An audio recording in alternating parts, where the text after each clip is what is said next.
Hey there, welcome back. In our first lesson, we talked about getting a grip, literally. Now that you've got your drumsticks handled, it's time to move on to some of the foundations of all great drumming, counting and coordination. Counting is the backbone of rhythm, and today we're going to break it down step by step. By the end of this lesson, you'll have a solid sense of timing and the coordination to bring your hands and right foot together. Let's get started. First, let's focus on counting. I want you to repeatedly count to 4 out loud.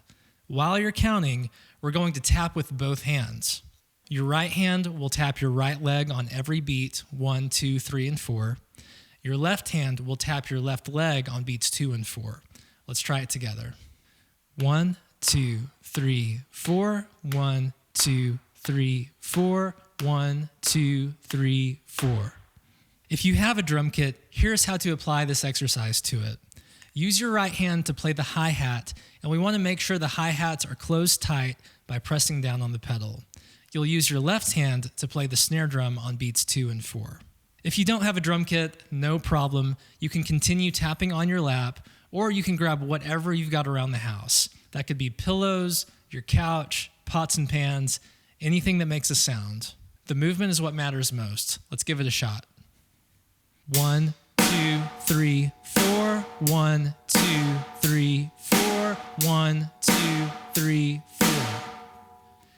Now let's bring the right foot into the mix.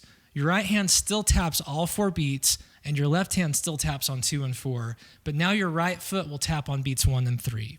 If you're on a drum kit, play the kick drum with your right foot. If not, just tap your foot on the ground. Let's put it all together and try it slow. 1, 2, 3, 4.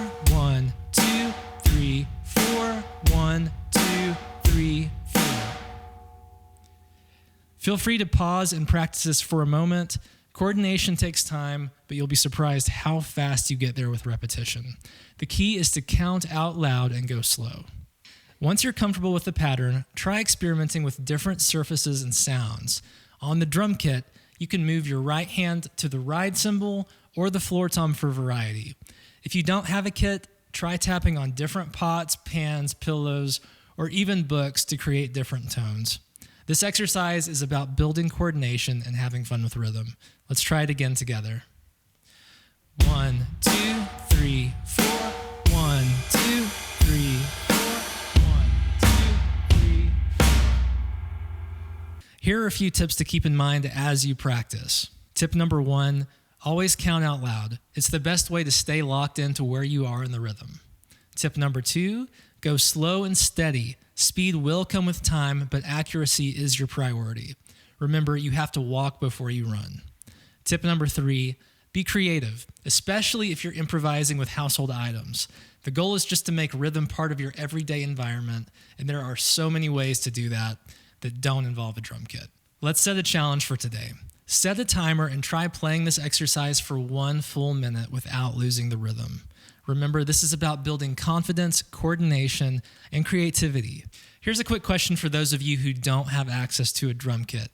Can you think of 3 different surfaces or items at home that you can use to practice this exercise? Write them down and give it a shot.